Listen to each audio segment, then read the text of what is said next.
আসসালামু আলাইকুম ওয়া রাহমাতুল্লাহি ওয়া বারাকাতুহু। আপনারা সবাই কেমন আছেন?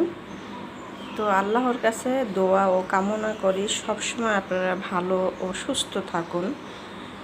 আমিও ভালো আছি আপনাদের দোয়া আশীর্বাদে, আলহামদুলিল্লাহ। আল্লাহর কাছে শুকরিয়া জানাচ্ছি। তো আজকে আমি আপনাদের সামনে হাজির হয়েছি মাছের ডিম। এই মাছের ডিমগুলো আমি সিদ্ধ করে নিয়েছি, একদম বাতি ডিমগুলো একদম শক্ত শক্ত। এগুলি সিদ্ধ করে নিয়ে আমি পিস পিস করে নিয়েছি। এখন আমি এগুলো রান্না করব। তো চলুন মাছের ডিমগুলি রান্না করা যাক। আমি কড়াই বসাই দিয়েছি। এখন আমি এখানে পেঁয়াজ দিয়ে দিচ্ছি।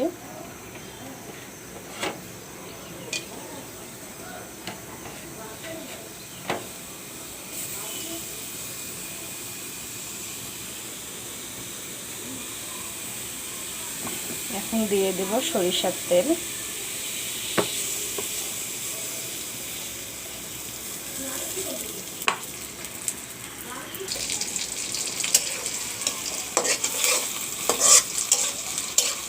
মাছের ডিম অনেকে ভেঙে আলু দিয়ে ভাজি করে খায়, তো আমরা বেশিরভাগ ডিম সিদ্ধ করে পিস পিস করে খেতে অনেক পছন্দ করে আমাদের সবাই পরিবারে।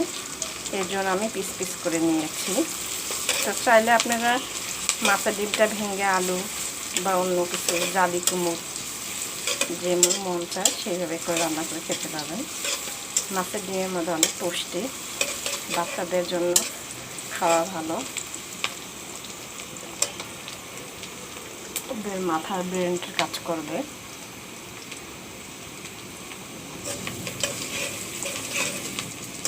আমি এখন এখানে আদা রসুন দিয়ে দিচ্ছি।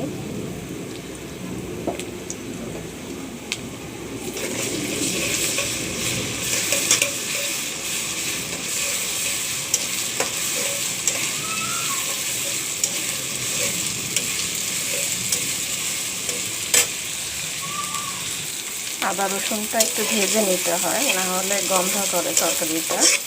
ওই জন্য আমি একটু ভেজে নিচ্ছি।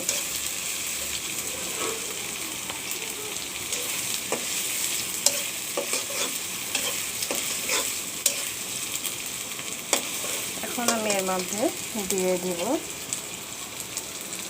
হলুদ গুঁড়ো, শুকনো মরিচ, জিরা এবং ধনিয়া গুঁড়ো, এগুলো সব লবণ দিয়ে দিচ্ছি।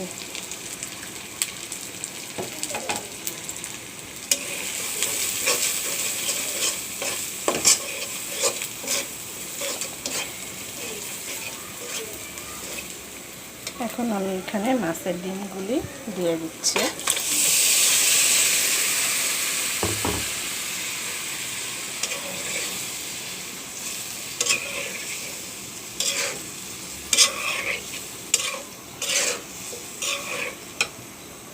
তো এখন আমি এগুলো ঢেকে একটু কষিয়ে নেব।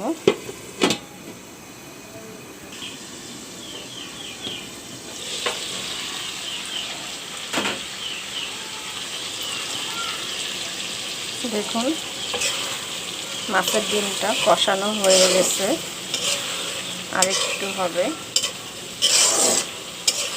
তো আপনারা বাসায় এইভাবে ডিম রান্না করে খাবেন, ভালোই লাগবে আশা করছি। যারা এইভাবে খেতে পছন্দ করেন না, ভেঙে খেতেও পারেন, তবে আমাদের বাসায় এইভাবেই খেতে পছন্দ করে, এই জন্য আমি এইভাবে রান্না করছি। তো আবার একটু ঢেকে দেব।